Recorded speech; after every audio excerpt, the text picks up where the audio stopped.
Hi Nivas. ఎవరు చేయని ఆలోచన ఒక విధంగా యూనిక్ ఇది, కానీ చేతితోటి వేసేది నాకు తెలిసి నువ్వే అనుకుంటున్నా ఫస్ట్ స్టార్ట్ చేసింది దీన్ని. సో ఈ ఆర్ట్ వైపు నువ్వు ఎట్లా కమర్షియల్ ఆర్టిస్ట్గా మా లైఫ్ కొనసాగుతున్న రోజుల నుంచి అంటే సైన్ బోర్డులు రాసే టైంకు నీకు ఆర్ట్ వచ్చా? వచ్చు అంటే వచ్చు, కానీ మనకు బో పెట్టేది సైన్ బోర్డు. నువ్వు అది వేస్తుంటే చూసినా నేను, అది మనము స్టీల్ పాత్రల మీద పేర్లు కొట్టే మిషన్ లా. అవునండి, మొదట్లో ఉల్లితో చెక్కేవాళ్ళం, చిన్న చిన్నగా చెక్కేవాళ్ళం. కానీ ప్లేట్స్ మీద ఎన్ని చిత్రాలు వేసి ఉంటావు నివాస్? ఒక 3000 దాకా వేసి ఉండొచ్చు. 3000. సో ఇందులో ఎగ్జిబిషన్ లో ఏమైనా సేల్ అయినాయి? కొన్ని అయినాయి, చెప్పుకోదగ్గట్టు కాలేదు. కళని అంతే, కళని సంతృప్తినిచ్చింది, కానీ ఆర్థికంగా ఎటువంటి. ఈ 17 సంవత్సరాలలో నీకు వ్యక్తిగతంగా బాగా పేరు తెచ్చిన చిత్రం కానీ, లేదంటే వ్యక్తిగతంగా నీకు బాగా సంతృప్తినిచ్చింది కానీ ఏమన్నది? ఎన్టీఆర్ గారిది దానవీరేశ్వర గారిలో శ్రీకృష్ణుడు అమెరికా తన సభలకు పోయింది. ఓకే, ఆ చిత్రం చూసి కూడా చాలా మంది చిత్రకారులు అసలు ఇది ఏం వర్క్ ఇట్లా చేసినామని పరిచయం. సచిన్ టెండూల్కర్ కూడా నాకు, ఆయనది కూడా ఈ వరల్డ్ లెజెండ్స్ చేసిన క్రమంలోనే చేసి పెట్టింది. గ్రానైట్ స్లేట్స్ మీద వేయడం మొదలు పెట్టినప్పుడు నిజంగా తెలుగు రాష్ట్రాలలో అంటే అటు ఏపీ కానీ మన తెలంగాణలో కానీ ఎవరైనా ఉన్నారా ఇట్లా చేసిన వాళ్ళు? లేరేనా? సో ప్రస్తుతం నమస్తే, నేను క్రాంతి. నల్లగొండ అనగానే కవులకు, రచయితలకు, కళాకారులకు, గాయకులకు, కార్టూనిస్టులకు, ఆర్టిస్టులకు, జర్నలిస్టులకు, జర్నలిజంలో ఎడిటర్లకు పెట్టింది పేరు. ఇక్కడ నుంచి ప్రముఖ కార్టూనిస్టులు ఉన్నారు, ప్రముఖ ఆర్టిస్టులు ఉన్నారు. అలాంటి ఒక ఆర్టిస్ట్ నివాస్. నివాస్ ప్రత్యేకత ఏంటంటే, అందరూ కాగితం మీద ఆర్ట్ వేస్తాం, లేదంటే వాటర్ కలర్స్ తోటి, అక్రిలిక్ తోటి రకరకాలుగా పెయింట్స్ వేస్తారు కదా. నివాస్ ప్రత్యేకత గ్రానైట్ స్లేట్స్ మీద, అంటే గ్రానైట్ పలకల మీద తను ఆర్ట్ వేస్తాడు. ఒక ఇంప్రెషన్ తీసుకొని దాన్ని మళ్ళీ ఎదురుగా పెట్టుకొని మనం అనుకున్న ఆకారంలో ఒక బొమ్మని మన కళ్ళ ముందే దించేస్తాడు. సో బేసిక్గా సైన్ బోర్డ్ ఆర్టిస్టు, తర్వాత ఆర్టిస్టు అయిన నివాస్ ఈ స్టోన్ ఆర్ట్ వైపు ఎలా మళ్ళారు? అంటే ఈ బ్లాక్ గ్రానైట్ స్లేట్స్ మీద ఆర్ట్ని దించాలి, ఆర్ట్ వేయాలి అన్న ఆలోచన ఆయనకి ఎందుకు వచ్చింది? సో ప్రస్తుతం నివాస్ మనతో ఉన్నారు, మాట్లాడదాం, ఈ విషయాలన్నీ తెలుసుకుందాం. హాయ్ నివాస్. నమస్కారం. అదే ఇప్పుడు చూసినాం నీ ఆర్ట్, ఏంది ఒక 20 నిమిషాలల్లో మొత్తం ఏదో చిన్న యంత్రం పట్టుకున్నావు, ఏదో కాగితం పెట్టేసినావు, కొద్దిసేపు దాన్ని తీసేసినావు, బొమ్మ వేసేసినావు, మైక్ టీవీ లోగోని, మైక్ టీవీ ఎంబ్లమ్ని తయారు చేసినావు. అంటే బేసిక్గా అంటే నువ్వు ఇంతకుముందు నాకు తెలిసిందంటే నువ్వు సైన్ బోర్డ్ ఆర్టిస్ట్. సో ఇటువైపు ఎట్లా మళ్ళీ నన్ను అంటే దీని మీద అంటే ఎవరు చేయని ఆలోచన ఒక విధంగా యూనిక్ ఇది. ఇప్పుడు కొంతమంది వాళ్ళు అక్కడక్కడ కొద్దిగా వేస్తుండొచ్చు, లేదంటే మిషన్ మీద వేస్తుండొచ్చు, కానీ చేతితోటి వేసేది నాకు తెలిసి నువ్వే అనుకుంటున్నా ఫస్ట్ స్టార్ట్ చేసింది దీన్ని. సో ఈ ఆర్ట్ వైపు నువ్వు ఎట్లా మళ్ళీ? అదే అన్న, కమర్షియల్ ఆర్టిస్ట్గా మా లైఫ్ కొనసాగుతున్న రోజుల నుంచి తర్వాత ఇక్కడున్న కవులు, కళాకారులతోని, రచయితలతోని వాళ్ళు పెట్టిన పుస్తకావిష్కరణ సభలకు ఇట్లా ఆ సమూహంలో నేను జాయిన్, అంటే వాళ్ళకు పరిచయం ఏర్పడడం. అంటే మొదలుగా వాళ్ళతో పాటు పరిచయం ఏంటంటే బ్యానర్లు రాయడం. పుస్తకావిష్కరణ సభ ఏర్పడ్డది అంటే ఈ రోజు ఉందంటే దానికి సంబంధించిన బ్యానర్ ఏర్పడడం. దాని తర్వాత అలాగే ఇక్కడ ఉన్న నల్గొండ జిల్లాలో ఉన్న కవులు, కళాకారుల సమూహము అప్పుడప్పుడు ఇక్కడ ప్రత్యేకమైన ఆర్ట్కి సంబంధించిన క్యాంపులు నిర్వహించిన సందర్భాలలో అట్లా చిన్న చిన్నగా అందరూ పరిచయం అయ్యింది అన్నట్టు. కమర్షియల్ ఆర్టిస్ట్గా షాప్ నిర్వహించుకుంటూనే ఆ క్రమంలో బోర్డులు, సైన్ బోర్డులు, బ్యానర్లు రాయడమే దాని కాలక్రమేణా నడుస్తూనే ఈ సమూహం నాకు పరిచయం అయింది. అప్పుడు నేను నేర్చుకున్న ఇక్కడ లక్ష్మణమూర్తి అని మూర్తి ఆర్టిస్ట్ అని ఉన్నాడు, తన దగ్గర బోర్డులు, బ్యానర్ రాయడం నేర్చుకున్నాను. తను మంచిగా నాకు అతి తక్కువ సమయంలో ఎట్లా రాయడం అది నాకు జీవనోపాధికి పనికొచ్చింది. దాని తర్వాతకి అదే మా సమూహంలో కలుస్తూ ఇప్పుడు కత్తుల వెంకట అని ఆంధ్రజ్యోతిలో అవును, ఆంధ్రజ్యోతి కార్టూనిస్ట్గా పనిచేస్తున్నాడు. అతను మాకు రిలేటివ్. దాంతోపాటు తను కూడా అప్పుడు కమర్షియల్గా వర్క్ చేస్తున్న రోజుల్లోనే పరిచయం అయ్యండి. మా ముగ్గురికి ఈ వేణుశంకర్ సారు ఏ కార్యక్రమం నిర్వహించినా కానీ మిమ్మల్ని పిలుచుకుంటాడా, బ్యానర్లు రాయడానికి మమ్మల్ని పిలిచేది. ముఖ్యంగా వేణుశంకర్ సార్ దగ్గరికి అనేక మంది ఇప్పుడు ఈ జిల్లాలో ఉన్న ప్రముఖ చిత్రకారులు కానీ, కవులు కానీ, కళాకారులు కానీ వీళ్ళంతా కూడా ఆయన దగ్గర సమూహం బాగా ఇప్పుడు ఎవరో ఒకరు కలుస్తుండేవాళ్ళు, చేస్తుండేవాళ్ళు. అట్లా జయమిత్ర అని సారు దాన్ని నిర్వహించేవాళ్ళు. ఏ పుస్తక ఆవిష్కరణ సభ నిర్వహించినా కానీ దానికి ఆయన అధ్యక్షులుగా కార్యనిర్వహణ మొత్తం చూసుకునేవాళ్ళు. దాంతోపాటు మమ్మల్ని మేము బ్యానర్లు రాసి మేము కాలక్రమేణా మేము కూడా రచయితలకు, కవులకు ఎడిక్ట్ అయిపోయినాం. దగ్గర సంబంధం ఏర్పడేది, పరిచయం ఏర్పడేది. దాని తర్వాతకి ఒకసారి ఇక్కడ నల్గొండలో రాష్ట్రంలో ఉన్న ఉన్నత అగ్ర చిత్రకారులు ఎవరైతే ఉన్నారో వాళ్ళందరితోనూ ఏర లక్ష్మణ్ కానీ, శంకర్ సాక్షి పేపర్లో శంకర్ అన్న కానీ, ఇంకా పెద్ద పెద్ద చిత్రకారులందరితో ఇక్కడ ఒక ఆర్ట్ క్యాంప్ నిర్వహించారు. 2000 బహుశా 6-7 అనుకుంటా ఆ సంవత్సరం. అప్పుడు వాళ్ళందరూ వేస్తున్నప్పుడు నేను కూడా ఏదైనా చేయాలి ప్రత్యేకంగా. ఓన్లీ సైన్ బోర్డ్ లెక్కనే కాకుండా ఏదో ఒకటి చేయాలి. అంటే సైన్ బోర్డులు రాసే టైంకు నీకు ఆర్ట్ వచ్చా? వచ్చు అంటే వచ్చు, కానీ మనకు బో పెట్టేది సైన్ బోర్డు. ఇట్లా బ్యానర్లు రాస్తే 4 రూపాయలు వచ్చేది. దాంతోపాటు జీవనోపాధి కొనసాగించేది. ఇవి వేస్తే అంటే మనకు అంత అభివృద్ధి కాలేదు, మనం వేసేంత అభివృద్ధి కాలేదు, దాని గురించి కూడా ఎక్కువ లోతు తెలియదు. వీళ్ళందరి పరిచయంతో మనకు ఆర్ట్ అంటే ఇదే కాదు, సైన్ బోర్డు రాయడం కాదు, మనిషి జీవితంలో ఇంకా చాలా చేయాలి, ఇంకా చాలా ఉందనేది వాళ్ళందరూ అప్పుడు నిర్వహించిన కార్యక్రమంతో అందరూ మంచి పరిచయం ఏర్పడ్డది. దాంతోపాటు వేణుశంకర్ సారు నువ్వు కూడా ఏదైనా ఒకటి చేయాలరా, స్పెషాలిటీ ఉండాలి, ఏదైనా సైన్ బోర్డు నీ జీవనోపాధి నువ్వు నడుచుకుంటూనే ఒక కళ వైపు ఉండాలి అన్నాడు. అది నాకు బాగా మదనం చెంది ఏం చేయాలి అనే ఇప్పుడు మేము ఈ సైన్ బోర్డు రాస్తూనే శిలాఫలకం మీద పేర్లు చెక్కేవాళ్ళం. అవన్నీ చెక్కేవాళ్ళం, సమాధుల మీద అట్లా చెక్కేవాళ్ళం. అయితే డిఫరెంట్గా చేయాలంటే ఏం చేయాలనేది థాట్ వచ్చి ఇప్పుడు అప్పటిదాకా శిలాఫలకాల మీద పేర్లు మాత్రం చెక్కేవాళ్ళం. అది కూడా ఈ బ్లాక్ గ్రానైట్ గ్రానైట్ మీద. నేను ఎందుకు దీని మీద బొమ్మ చెక్కకూడదు అనేది నాకు ఆలోచన. క్యాన్వాస్ పెయింటింగ్ అంటే అందరూ వేస్తున్నారు, పేపర్ మీద అందరూ వేస్తారు, నేను కూడా వేస్తా. కానీ ఇమీడియట్లీ అంత ప్రత్యేకత అయితే నాకు ఉండదు. నాకంటే ఒక ప్రత్యేకత పెద్ద పెద్ద వాళ్ళు ఉన్నారు, సీనియారిటీ వాళ్ళు ఉన్నారు అని చెప్పి నాకంటే ఒక ప్రత్యేకత ఉండాలనే ఉద్దేశంతో స్టోన్ మీదే నేను బొమ్మలు వేయడం ప్రాక్టీస్ చేస్తాను. మొదలు వచ్చిన ఆలోచన తర్వాత మా గురువు గారు ఇక్కడ ఉండే మూర్తి అని ఉండే, ఆయన కూడా చెప్పినాం. మూర్తి గారికి చెప్తే ఆయన కూడా మంచిగా ఉంటుంది సీన్ చేయమని అంటారు. చేసిన తర్వాతకి చిన్న చిన్న కాలక్రమంలో మొదటిసారి మంచిగా రాకపోయినా కానీ 2-3 సార్లు అంటే నాకు ఇక మైండ్లో బాగా అది ఏదైనా చేయాలంటే నిద్ర పట్టదు. ఇక అట్లా చేసినాక అట్లా చేసి ఇప్పుడు అది వేస్తుంటే చూసినా నేను, అది మనము స్టీల్ పాత్రల మీద పేర్లు కొట్టే మిషన్. అవునన్నా, అవును. మొదట్లో ఉల్లితోని చెక్కేవాళ్ళం, చిన్న చిన్నగా చెక్కేవాళ్ళం. కానీ ఇప్పుడు ఆధునిక కాలం వచ్చింది కదా, డెవలప్ చేసిన అంటే మిషనరీని ఉపయోగిస్తే ఎట్లుంటుంది అని చెప్పి దీన్ని ఆల్రెడీ ఆ శిలాఫలకాల మీద పేర్లు చెక్కడానికి ఉపయోగిస్తాం. ఇదే దీన్ని మనం దానికి ఎట్లా మలుచుకోవడం అని చెప్పి దాన్ని నేను కొంచెం సెన్సిటివ్ అని నాకు అనుకూలంగా మలుచుకొని వేయడం చేసిన. అది వేసిన తర్వాతకి మొట్టమొదటిసారిగా ఎంఎస్ సుబ్బలక్ష్మి గారిది ఆమె చిత్రం గ్రానైట్ మీద వేసిన. నేనే ఊహించలే అంత గొప్పగా ఆ చిత్రం వస్తుందని. మంచిగా వచ్చిందా? చాలా బాగా వచ్చింది. అది తీసుకొని ఇమీడియట్లీ ఏంటంటే నాకు జడ్జిమెంట్ ఎవరంటే వేణుశంకర్ సార్ అయితే నాకు దాన్ని అది మంచిగా వచ్చిందా రాలేదా బాగుందని చెప్పగలుగుతాడు అనేది సార్ దగ్గర తీసుకుపోయినా. చూసి సారే చూసి అసలు పరిశ్రమ అయ్యండి. అంటే ఇలా స్టోన్ మీద ఇలా చేసినవరా బాబు అని చెప్పి ఆయన మంచి దాని మొత్తం వివరాలు తెలుసుకొని మొత్తం అప్రిషియేట్ చేసి ఇమ్మీడియట్లీ హిందూ పేపర్ రాము సార్ ఉండే అప్పుడు హిందూలో రాము గారిని పిలిపించి నన్ను ఇమీడియట్లీ ఇంటర్వ్యూ చేయించి ఇంటర్వ్యూ చేయించి ప్రెస్కు ఇంటర్వ్యూ చేయించి ఓకే తెల్లారి నా గురించి హిందూ పేపర్లో ఆర్టికల్ వేయించాను.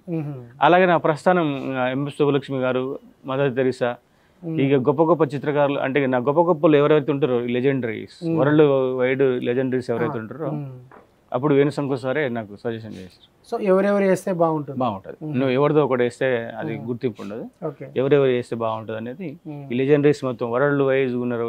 చెగువేరా, ఫెడల్ కాస్ట్రో, ఇంకా మార్లిన్ మాన్రో, ఇట్లా గొప్ప గొప్ప చిత్రరంగము, రాజకీయ రంగము, అన్ని రంగాలకు సంబంధించి అందరినీ మొత్తం కలిపి క్రికెటర్స్, పొలిటికల్ లీడర్స్, సాహిత్యకారులు, విప్లవకారులు వీళ్ళందరినీ కలిపి ఒక లిస్ట్ రాసిస్తే ఆ లిస్ట్ తీసుకొని మొట్టమొదటిసారిగా ఇది ఇట్లా నువ్వు బాగా చేస్తున్నావు, మంచి అంటే ఇది ఫామ్కి వచ్చింది, నీకంటే ఒక ఫామ్ ఏర్పడి ఒక మీడియం వేరు, ఒక డిఫరెంట్ ఆఫ్ టైప్, దీన్ని ఎగ్జిబిషన్ పెడితే బాగుంటుంది అని చెప్పి సజెషన్ చేసింది ఆయన. ఆయన సజెషన్ మేరకు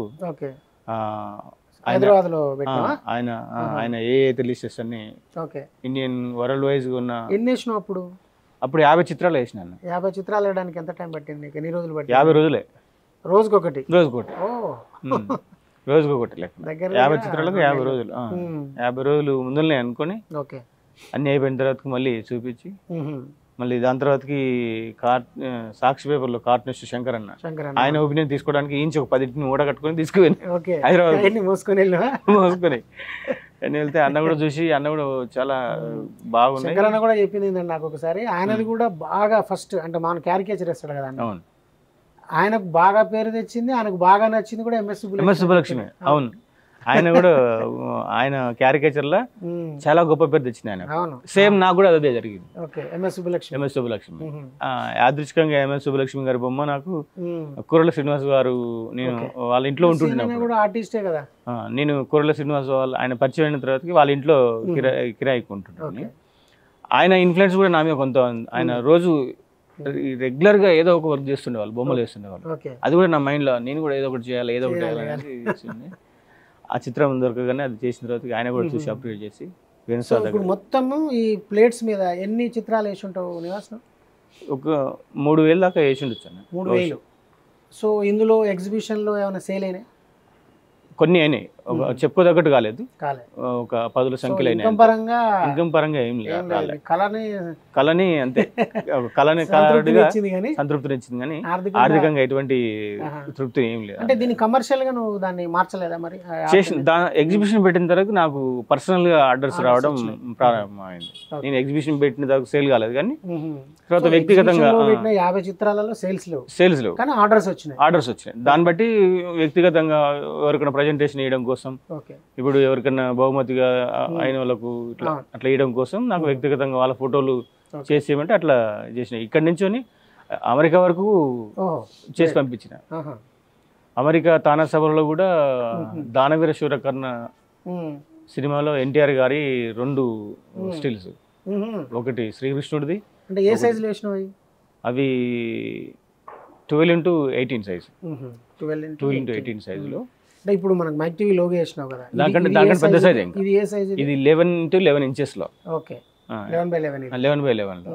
అది 12x18 లో. అది అంటే 1 feet 1.5 feet అంతే. దాంట్లో ఒక సారు కథా నవీన్ అని ఇప్పుడు ఉండే వాసిరెడ్డి నవీన్ గారు, ఆయన ఇంట్రెస్ట్ తోని ఆయన ఎగ్జిబిషన్ పెట్టినప్పుడు ఆయన కూడా వచ్చి చూసారు. అప్పుడు ఆయన అరుణ పప్పు మేడం అని ఆంధ్రజ్యోతిలో ఉండే, ఆమె కూడా ఒకసారి ఎగ్జిబిషన్ చూసి నా గురించి ఆర్టికల్ రాశారు. ఆయన మీడియా ద్వారా ఎక్కువ ప్రచారం అయింది. ఆయన వాటిని సెలెక్ట్ చేసి ఈ బొమ్మలు నాకు కావాలి, వేసి పెట్టు నివాస్ అంటే నేను వేసి పెడితే వాటిని తీసుకుపోయి అమెరికా తానా సభల్లో నిర్వహించే క్రమంలో అక్కడ ఎగ్జిబిట్ చేసి వాళ్ళకి కావాల్సిన వాళ్ళకి ప్రజెంటేషన్ చేసి. ఎన్ని సంవత్సరాల నుంచి ఇది చేస్తున్నాను? ఇది 2006 నుంచి 17 సంవత్సరాలు. ఈ 17 సంవత్సరాలలో నీకు వ్యక్తిగతంగా బాగా పేరు తెచ్చిన చిత్రం కానీ, లేదంటే వ్యక్తిగతంగా నీకు బాగా సంతృప్తిని ఇచ్చింది కానీ ఏమన్నది? ఎంఎస్ సుబ్బలక్ష్మి అంతే. సో ఫస్ట్ చైల్డ్ కాబట్టి చైల్డ్. ఇంకోటి ఏంటంటే ఆమె రూపం అంటే ఆ చిత్రం చెక్కినంతగా అంత బాగా వచ్చింది నాకు. నేనే ఆ తర్వాతకి ఎన్టీఆర్ గారిది దానవీర శూరకర్ణలో శ్రీకృష్ణుడు అమెరికా తానా సభలకు పోయింది. ఆ చిత్రం చూసి కూడా చాలా మంది చిత్రకారులు అసలు ఇది ఏం వర్క్ ఇట్లా చేసినామని పరేషాన్. అంత గొప్పగా అంటే చేసేటప్పుడు నాకు ఇంకా గొప్పగా చేయాలి అలా. సో అంటే ఇది ఈ స్టోన్ మీద వేసే ఆర్ట్ ఒరిజినల్ గా ఆర్టిస్ట్ కాకపోతే కేవలం ట్రేస్ తీయడం వల్ల వేయగలుగుతారు. లేదు, పెయింటింగ్ లో షేడ్స్ ఎట్లా అయితే మొత్తం తెలిసి ఉండాలనో చిత్రకారుడికి, ఏ పెయింట్ ఏ కలర్ వేస్తే ఏ షేడ్ ఎక్కడ ఏం వేస్తే ఎట్లా యూజ్ చేస్తే ఆ నాలెడ్జ్ ఉండాలి, కంపల్సరీ ఉండాలి. ఖచ్చితంగా ఆర్టిస్ట్ అయి ఉండాలి, దీని మీద ఇలా ఉండాలి, తప్పకుండా ఉండాలి. సో నీకు ఆర్టిస్ట్ బ్యాక్గ్రౌండ్ దీనికి పనికొచ్చింది. నేను కమర్షియల్ ఆర్టిస్ట్ని, తర్వాత బొమ్మలు కూడా వేస్తా. గొప్ప గొప్ప ఎగ్జిబిషన్లు పెట్టకపోవచ్చు కానీ బొమ్మలు వేసే వాటి మీద నాలెడ్జ్ ఉంది కాబట్టి నాకు సేమ్గా ఒకవేళ మనం కలర్తో వేస్తేనా, ఒకవేళ ఏమైనా పోయిందనుకో కొంచెం బై మిస్టేక్ కలర్ ఎక్కువైనా తక్కువైనా మళ్ళీ మనం దాన్ని చెడుకొని మళ్ళీ వేసుకోవచ్చు. కానీ స్టోన్ మీద ఆ చాయిస్ లైన్ కొంచెం క్రాస్ అయిందంటే గతమే, పనికిరాదు. ఇది ఇంకా చాలా జాగ్రత్తతో వేయాలి. మళ్ళీ సేమ్ దాంట్లోనే ఇప్పుడు బ్లాక్ అండ్ వైట్ లోనే ఈ షేడ్స్ చూపించాలి, డార్క్ చూపించాలి, లైట్ చూపించాలి, మీడియం చూపించాలి, మళ్ళీ ఒరిజినల్ చూపించాలి. ఈ 4 టోన్స్ ఉపయోగించాలి. దీంట్లో తెలిసి ఉండాలి. ఏ మాత్రం కొంచెం అడిట్ అయినా కానీ రూపురేఖలన్నీ చేంజ్ అయిపోతుంది. మళ్ళీ మనం దాన్ని చెడిపించడానికి కూడా వీలు కాదు.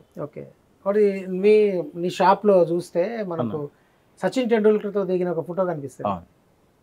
అది కూడా మీరు ఇందాక అడిగిర్రు, మీరు బాగా చేసిన చిత్రాలలో ఏది మీకు తృప్తినిచ్చినది.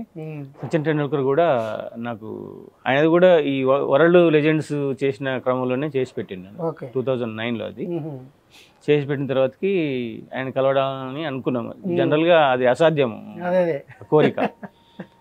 కానీ ఆయన 2013లో ఇక్కడ మన దగ్గర ఎల్బీ స్టేడియంలో, ఉప్పల్ స్టేడియంలో మ్యాచ్ ఆడడానికి వచ్చిన రోజు 2009లో వేస్తే 2013లో 4 సంవత్సరాలు గెలిచింది అవకాశం.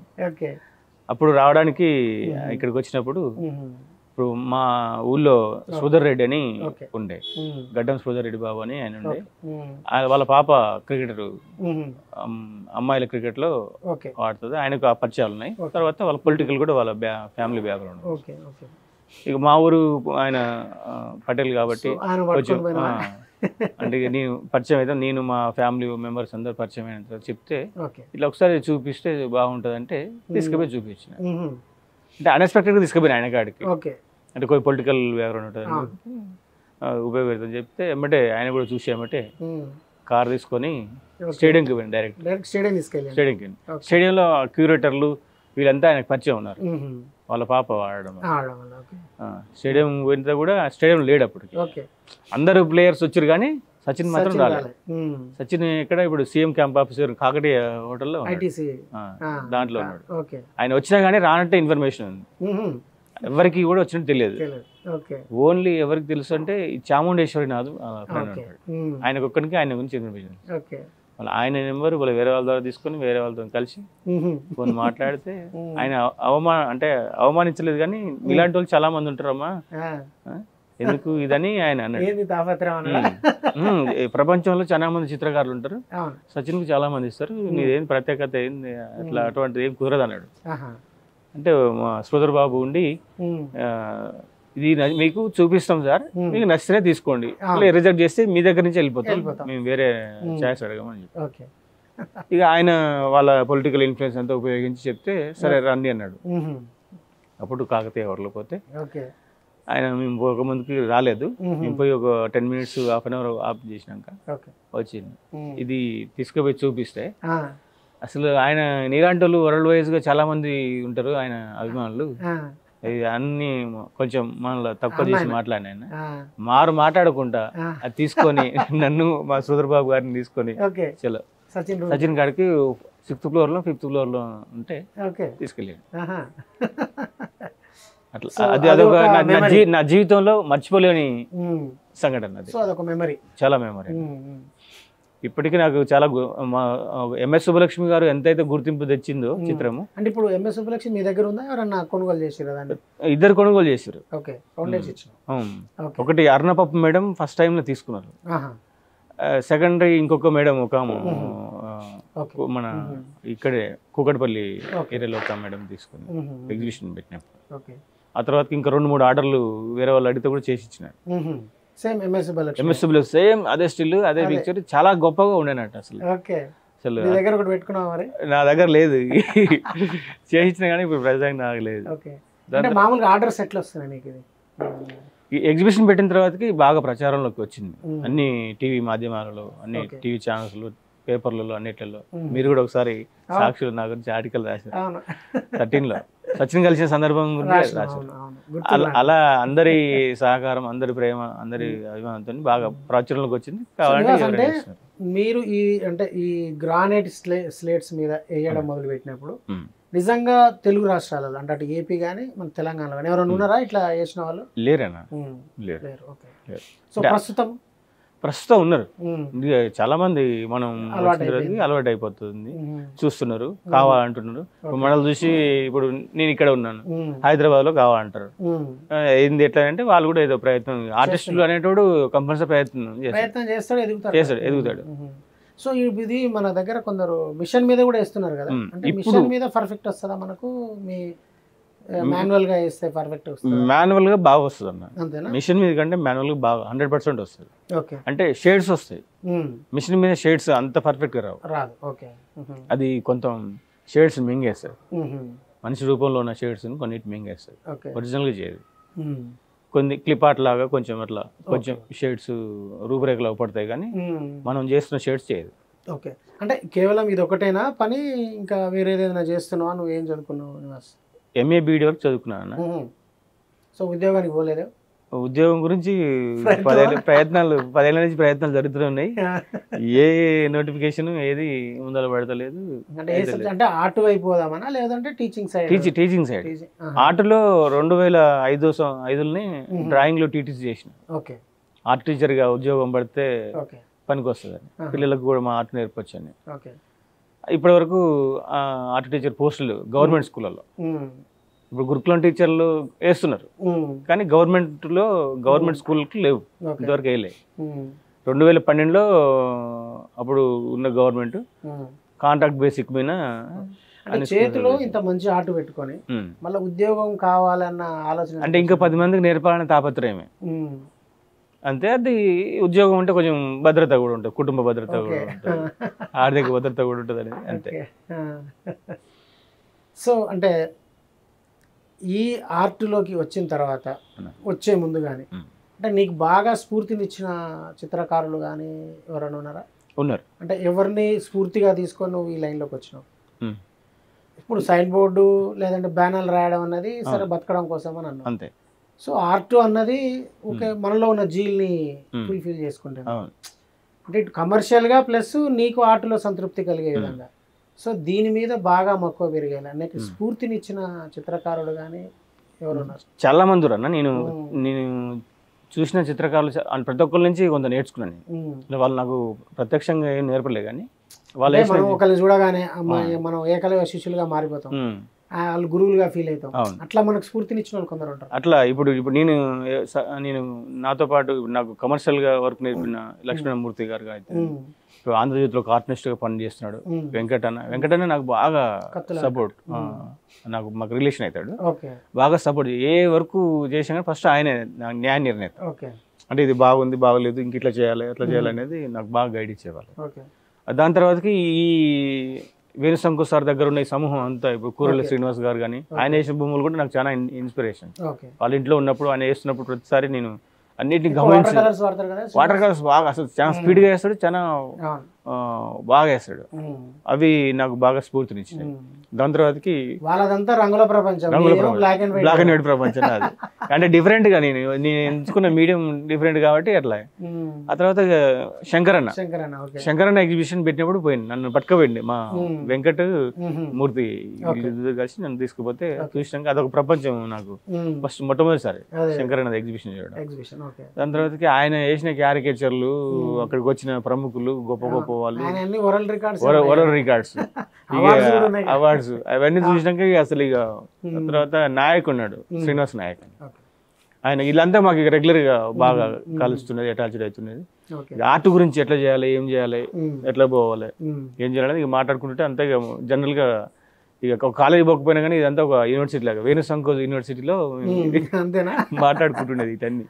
సో ఇప్పుడు అంటే ఈ వర్క్ నేర్చుకున్నాక అంటే గ్రానైట్ ప్లేట్స్ మీద వర్క్ నేర్చుకున్నాక ఒక ఎగ్జిబిషన్ పెట్టడం కోసం వరల్డ్ లెజెండరీస్ అని ఒక 50 వేసినాం. సో ఇలాంటి థీమే ఇంకొకటి తీసుకొని అంటే భవిష్యత్తులో ఏదైనా వేసే ఆలోచన ఏదైనా ఉన్నదా, ఏదైనా ఫ్యూచర్ ప్లాన్ ఉందా? దాని తర్వాతకి మరొకసారి వేసిన మొన్న 2017లో తెలుగు మహాసభలు జరిగినాయి. అప్పుడు తెలుగు మహాసభలప్పుడు కూడా సేమ్ ఇట్లనే వేణుశంకర్ సార్ గారిని కలిసి ఆయన ఆధ్వర్యంలోనే ఇంకే చేయాలనుకుంటున్నా సార్. ఇప్పుడు కూడా ఒక ఎగ్జిబిషన్ వరల్డ్ లెజెండ్ చేసినాం. అప్పుడు తెలంగాణ తేజమయులని తెలంగాణలో ఉన్న సాహిత్యకారులు ఉద్యమకారులు అందరినీ కలిపి వాళ్ళ చిత్రాలని కలిపి వేసిన వరల్డ్ వైజ్ అంటే ఓన్లీ తెలంగాణ జయశంకర్ సార్, కాళోజీ నారాయణరావు, దాశరథి గారు, అంటే మొత్తం అన్ని మన 2 తెలుగు రాష్ట్రాలకు సంబంధించినవి. అప్పుడు కూడా 50 చిత్రాలు 50 అవి కూడా కాలే. దాంట్లో దాశరథి గారిది ఒకటి అయిపోయి తీసుకున్నారు, అవి కూడా కాలే, ఎప్పుడు కాలే. సో ఇప్పుడు అవన్నీ ఎడబెట్టినా మరి ఇట్లనే అంతేనా? స్టాక్ ఉంది అంతే. ఎగ్జిబిషన్లు పెడుతున్నారు, అవి అమ్ముడు పోవట్లేదు, ఇదంతా మీకు నష్టమే కదా? అంతా నష్టమే, అమ్ముడు పోకపోతే నష్టమే. స్లేట్ కొనుక్కరావడం అసలు మొత్తంగా ఇప్పుడు మీరు ఎన్ని ఎగ్జిబిషన్లు పెట్టారు, ఎన్ని చిత్రాలు వేసారు, ఎన్ని మిగిలిపోయినాయి? ఇప్పటివరకు నేను 3 ఎగ్జిబిషన్లు పెట్టాను. ఓకే. ఒకటి 2009లో ఒక ఎగ్జిబిషన్ మన state art gallery world legendaries వాళ్ళ ఇమేజ్ చేస్తుంది. తర్వాత ప్రపంచ తెలుగు మహాసభలప్పుడు అప్పుడు మన తెలంగాణలో 2 తెలుగు రాష్ట్రాలకు సంబంధించిన కవులు 2 రాష్ట్రాలకు సంబంధించిన వాళ్ళవి కూడా చేసి అప్పుడు ఒక 50 చిత్రాలు. ఆధునిక ప్రాచీన యుగం కాంచొని నన్నయ్య ఎర్రన్న తిక్కన వీళ్ళందరూ కాంచొని ఇప్పుడు లేటెస్ట్ ఉన్న గోరెటెంకన్న దాకా శిల్ప చిత్రకళ ప్రదర్శన పెట్టినాం అంతే. దానికి పేరు ఓన్లీ శిల్ప చిత్రకళ. మూడో ఎగ్జిబిషన్ తెలంగాణ ఫార్మేషన్ డే సందర్భంగా జూన్ 2న 2019లో మామిడి హరికృష్ణ గారు ఉన్నారు కదా, ఇప్పుడు ప్రభుత్వం తరపు నుంచోనే భాషా సాంస్కృతిక శాఖ వాళ్ళ ఆర్థిక సౌజన్యంతోనే రవీంద్ర భారతిలో తెలంగాణ తేజమయులని మళ్ళీ ఒక తెలంగాణకు సంబంధించిన వాళ్ళు మాత్రమే, ప్రాచీన కవులు కానీ ఇప్పుడు తెలంగాణ విప్లవకారులు కానీ కవులు కానీ కళాకారులు కానీ సీఎం గారిది ఇంకా వీళ్ళందరికీ కలిపి మళ్ళీ ఒక 60 చిత్రాలు. సో మొదటిది 50, రెండోది 50, మూడోది 60. ఇప్పుడు ఈ 150 బొమ్మలు ఉన్నాయి నా దగ్గర స్టాక్. ఇంకా అవి కాకుండా ఇంకా అదనంగా వేసిన ఇంకా చాలా ఉంటాయి. మామూలుగా అంటే ఒక ప్లేట్ కొనుక్కొని అంటే మీ టైము ఒక రోజు అన్నది చేద్దాం అంటే మానిటరీ ఆర్థిక పరంగా చూస్తే మీకు ఎంత ఖర్చు వస్తుంది అసలు? అది నేను పెట్టుకునే ఖర్చు మాత్రం 1000 రూపాయలు 1000-1500 వరకు వస్తుంది. ఓకే. సో మనం ఎంత నా శ్రమ కాకుండా అది స్లేట్ కొనుగోలు చేయడం, దానికి మళ్ళీ ఫ్రేమ్ చుట్టూ ఫ్రేమ్ కట్టేయడం, దాన్ని మళ్ళీ కొంచెం పాలిషింగ్ చేయించడం, ఇదంతా ఒక 1500 వరకు దాని ఖర్చు వస్తుంది. ఈజీగా 2 లక్షల పైన అయిపోయాయి. అవును. అంటే ఇట్లా గవర్నమెంట్ మ్యూజియాలలోనో లేదంటే బుక్ ఎగ్జిబిషన్ లాంటి చోట పెట్టిన దగ్గరనో వీటిని పెట్టి సేల్ చేసుకునే పరిస్థితి రాలేదా మీకు? ఎవరు సహకరించలేదా? సహకరించలే. చేయొచ్చు, మీరు అన్నట్లు కూడా చేయొచ్చు. ఇప్పుడు అందరికి ఇప్పుడు మనకు తెలంగాణ అది అమరవీరుల దీపం అది ఏర్పాటు చేశారు. దాంట్లో ఇప్పుడు ఈ తెలంగాణకు సంబంధించిన అమరవీరులు కానీ లేకపోతే ఫోటో గ్యాలరీ పెట్టచ్చు. అది అట్లా అనుకుంటే ప్రభుత్వం కూడా తలుసుకున్నా అనుకో, సాంస్కృతిక శాఖ తరపు నుంచి తీసుకుపోయి వాటన్నిటిని చేయొచ్చు. ఇక అంటే మనకు కమ్యూనికేషన్ కొంత లేకపోతే దాని వల్ల, ఎందుకంటే ఫోటోలు అయితే కలర్ షేడ్ అయిపోతాయి, ఫ్రేముల కింద పడితే పగిలిపోతాయి, అట్లా ఉండదు. అట్లా ఇక అది శాశ్వతంగా అంతే. సో అలాంటి చోట పనికొస్తాయి. అంటే ఆ ప్రయత్నం చేయలేదు. అంటే ప్రభుత్వం తరపునే 60 మంది తెలంగాణ తేజమయులని చెక్కి పెట్టినాం కదా, వాళ్ళ దృష్టి కూడా ఉండి ఉంటుంది, వాళ్ళకి నోట్ ఉంటుంది. మనం ఉండి కూడా వాళ్ళు కూడా దాని గురించి మొన్న అది ఓపెన్ అయినప్పుడు కానీ ఇంకా వేరే ఇంకా సాంస్కృతిక ఆ రంగానికి సంబంధించిన ఏ కార్యక్రమం నిర్వహించినా కానీ దాంట్లో భాగంగా పెట్టొచ్చు. ఇంకా అటు గవర్నమెంట్ అనలేదు, నేను కూడా మళ్ళీ పర్సనల్ పనుల మీద పడిపోయినా దీని వదిలేస్తాను అంతే. అంటే మొత్తంగా సరే ఓకే, దాదాపు ఎన్ని సంవత్సరాలన్నా 2009 నుంచా 6 నుంచా మీరు చేయడం మొదలుపెట్టారు? 6 నుంచి. సో 17 సంవత్సరాల నుంచి ఇది చేస్తున్నాం. సో ఇప్పటి వరకు చేసింది ఒక ఎత్తు అయితే ఫ్యూచర్లో ఇంకేదైనా కాన్సెప్ట్ తీసుకొని వీటి మీదనే ఏదైనా చేసే ప్రాజెక్ట్ చేసే ఆలోచన ఏమన్నా ఉన్నదన్న ఉన్నది కానీ మాకు చేసినవి నష్టపోతున్నావు కదా. ఎవరైనా ఆర్థికంగా అంటే ఈ కళ నచ్చి ఆర్ట్ స్పాన్సర్ దొరికితే మాత్రం చేయగలుగుతా. ఇప్పుడు నేను ఓన్ గా రిస్క్ తీసుకొని ఇప్పటిదాకా చేసిన నా ఇంట్రెస్ట్ నాకు ఆర్ట్ మీద ఉన్న ప్రేమ దాని మీద ఉన్న కావస్తోని చేసిన. ఇప్పుడు నేను ఓన్ గా పెట్టి దానికి చేసేంత అయితే లేదు. ఇప్పుడు బ్రతకడం ఎట్లా అనేది ప్రాసెస్ లో నడుస్తుంది, జీవన పోరాటం అట్లా. సో అంటే గవర్నమెంట్ నుంచి ఎవరైనా ఇనిషియేట్ చేసి మీ అన్ని కొనుగోలు చేస్తా లేదంటే ఏదైనా ప్రాజెక్ట్ ఇచ్చినా కానీ మీకు వర్కౌట్ అవుతుంది? 100% వర్కౌట్ అవుతుంది. పెట్టచ్చు కూడా. ఎందుకంటే మామూలుగా ఒక ఫోటో ప్రింట్ తీసి మామూలుగా పెడితేనే దానికి ఒక 1000 రూపాయలు 1500 ఛార్జ్ తీసుకుని చేస్తారు. ఆ ఫోటో ప్రింట్ మీరు అన్నట్టు ఒక 2-3 సంవత్సరాల కంటే ఎక్కువ దాని లైఫ్ ఉండదు. ఇప్పుడు ఇది చెక్కింది శాశ్వతంగా.